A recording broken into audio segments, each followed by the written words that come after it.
अस्सलाम वालेकुम वरहमतुल्लाहि वबरकातुहू। दोस्तों, आउं आहियां अली हसन अब्बासी। किताब आहे तनवीर अब्बासी, कुझु ॾेई वेंदासीं।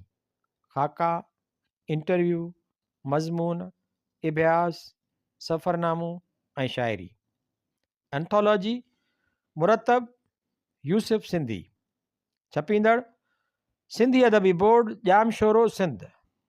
छापो पहिरियों, साल 2012 ईस्वी। किस्त एक ही कहाणी।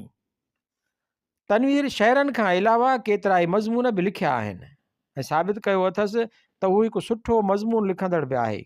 हिकु कहाणी लोई बि लिखियईं जंहिंजो शुमारु सिंधीअ जे बहितरीन कहाणियुनि में थिए थो। तारिक अशरफ। कहाणी लोई। मूं हुनखे सुञातो ई कीन। उन में मुंहिंजो ॾोह न हो। वार फिटल हुअसि जन में शायदि कनि ॾींहंनि खां तेल न विधो हुअईं।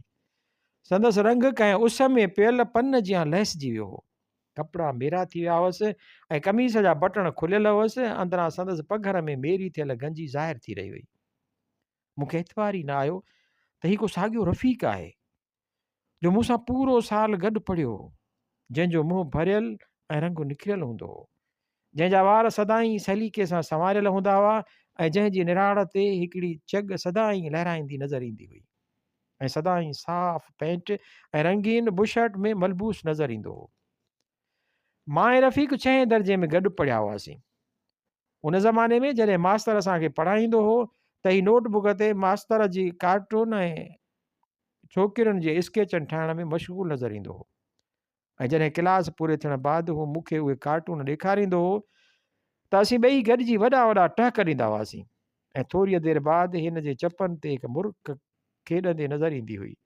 ॼण त उन्हनि टहकनि ॾियण सां हिन खे संदसि महिनत जी पूरी क़ीमत मिली वई हुजे। सॼो साल हिन मास्तर जे कार्टूननि ऐं छोकिरियुनि जे स्केचनि कढण में गुज़ारे छॾियो ऐं जॾहिं नतीजो निकितो त ज़ाहिर हो त हू नापास ई थियो। उन खां पोइ हिन सां गॾिजण जो मौक़ो घटि मिलंदो छो त मां पास थी वियो हुउसि ऐं हीउ साॻिए ई दर्जे में मास्तरनि जा कार्टून ऐं छोकिरियुनि जा स्केच पियो कढंदो हो। कुझु ॾींहंनि खां पोइ मूंखे ख़बर पई त हुनखे स्कूल मां कढियो वियो आहे। हिन बोर्ड ते हेडमास्टर जो कार्टून ठाहियो। उन ॾोह में स्कूल खां निकिरण बाद वरी हू मूंखे नज़र न आयो ऐं मूं बि कराची छॾे हैदराबाद में पंहिंजी तालीम जारी रखी। अॼु 3 सालनि बाद जीअं ई मां चांहि पीअण जे ख़्याल खां होटल में घिड़ी रहियो हुउसि त हिन मूंखे ॿांह खां झले पाण ॾे छिकियो। वाक़ई पहिरीं मूं हिन खे सुञातो ई कोन, पर पोइ गौर सां ॾिसण बाद मालूम थियो त साॻियो रफ़ीक आहे, स्केचनि ऐं कार्टूननि वारो रफ़ीक, जंहिंजो मुंहुं भरियल हूंदो हो ऐं मूंसां गॾिजी वॾा वॾा टहक ॾींदो हो। मां हिन खे पंहिंजे घर वठी आयुसि। हिन मूंखे ॿुधायो त हिन खे घर मां कढियो वियो आहे। उन्हनि ई फ़न जे शौक़ सबबा संदसि वालिद जो चवणु हो त हू रंगनि बुरुशनि ते अजायो ख़र्च थो करे। सदाईं संदसि कपिड़नि ते रंगनि जा दाग़ नज़र अचनि था। बेकार पियो थो वक़्तु विञाए, उन करे उहो शौक़ु छॾे ॾिए। पर हू बदस्तूर तस्वीरूं चिटींदो रहियो, कॾहिं दरिया जी मस्तु लहरुनि जूं त कॾहिं ओभर ते उथंदड़ शफ़क़ जे वणंदड़ लालाईअ जूं। उन खां पोइ गुफ़्तगूअ जो मौज़ू फिरी उन वक़्त जे हालतुनि ते आयो। ही उहो वक़्तु हो जो माण्हूअ में पंहिंजे क़ौमियत जो अहसासु अची चुको हो ऐं हर तरफ़ खां पंहिंजी तहज़ीब खे बचाइण जा आवाज़ उथी रहिया हुआ। नौजवान तबिको काफ़ी सुजाग थी चुको हो, पर रफ़ीक निहायत जज़्बाती थी वियो। हिन चयो, हाणे ॿियो सभु कुझु छॾे मूं पंहिंजे वतन खे तस्वीरुनि में चिटणु शुरू कयो आहे। हिन मूंखे कुझु तस्वीरूं बि ॾेखारियूं। सखर बैराज, लैनिसडाउन पुल, सिंधी नींगरियुनि जो खूह ते झरमट, सिंधी बकरार पंहिंजी ॿकिरुनि सां, कोटली बैराज जी कंधीअ तां खाना बदोशनि जा लॾा, उन्हनि सभिनी निज़ारनि खे हिन रंगनि जे क़ैद में आणे छॾियो। हिन शाह जे बैतनि खे तस्वीरुनि में पेश करणु शुरू कयो हो। नूरी, ससुई ऐं मारवी, इहे सभु हिन चिटियूं। उन्हनि में मूंखे मारवीअ जी तस्वीर ॾाढी वणी। हिन में ॾेखारियो वियो हो त हिकु आलीशान महल में मारवी पट ते लेटियल आहे। हिन जा वार परेशान आहिनि ऐं संदसि सादा ऐं मेरा कपिड़ा लीड़ूं लीड़ूं थी विया आहिनि ऐं हू उन्हनि फाटल कपिड़नि मां ज़ाहिर थींदड़ ओघड़ खे लोईअ सां लिकाइण जी कोशिशि करे रही आहे। हिन तस्वीर जी क़ीमत घणी थींदी? मूं हरू भरू खांसि पुछियो। हिन तस्वीर जी क़ीमत? हिन जे चपनि ते तंज़ या मुर्क डोड़ी वई। माण्हुनि वटि पैसो किथे आहे अहिड़ियुनि तस्वीरुनि ते ख़र्चु करण लाइ? हिननि खे त फिल्म एक्ट्रेस जूं अधो घाड़ियूं तस्वीरूं खपनि। ईअं चवण सां हिन जी दिलि भरिजी आई ऐं चयईं, भाउ, असांजो अवाम बुखियो आहे। हिन खे जिन्स जी बुख, रूह जी बुख आहे। हिन जो बि त ॾोह न आहे।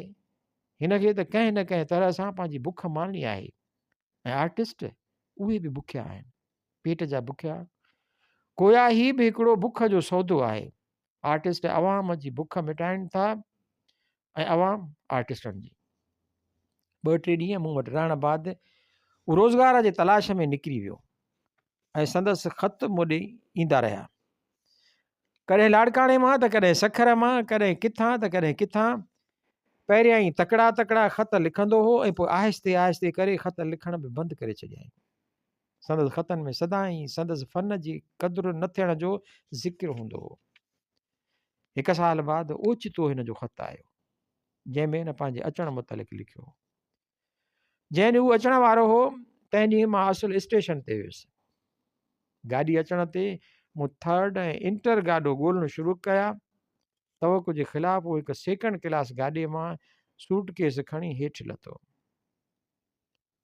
मूं ॾिठो त हू साॻियो रफ़ीक हो, स्कूल वारो रफ़ीक, जंहिंजा ॻल भरियल हुआ ऐं वार सलीक़े सां संवारियल हुआ ऐं हिकिड़ी चग संदसि पेशानीअ ते लड़की रही हुई ऐं हू हिकु ऊचे सूट में मलबूस हो। हिन गाॾीअ मां लहण शर्त सूटकेस कोलीअ जे हवाले कयो ऐं मूंसां चिंबिड़ी वियो। घर वठी अचण बाद मूं हिन खे चयो, तुंहिंजी हालत हाणे सुधरी वई आहे, शायदि हाणे दुनिया तुंहिंजे फ़न जो क़दुरु करणु लॻी आहे। हा, हिन हिकु फिकीअ मुर्क सां चयो, छो त मूं पाण दुनिया जे जज़्बात जो क़दुरु करणु शुरू कयो आहे। ईअं चई हिन सूटकेस खोलियो ऐं हिकु तस्वीर कढी थधो साह भरे उते ई हसरत वारी नज़र विधाई ऐं पोइ मूंखे ॾिसण लाइ ॾिनई। मूं हिन खां तस्वीर वठी ॾिठी। उहा साॻी मारूअ जी तस्वीर हुई, उहा साॻी जेका हिन अॻिए साल मूंखे ॾेखारी हुई।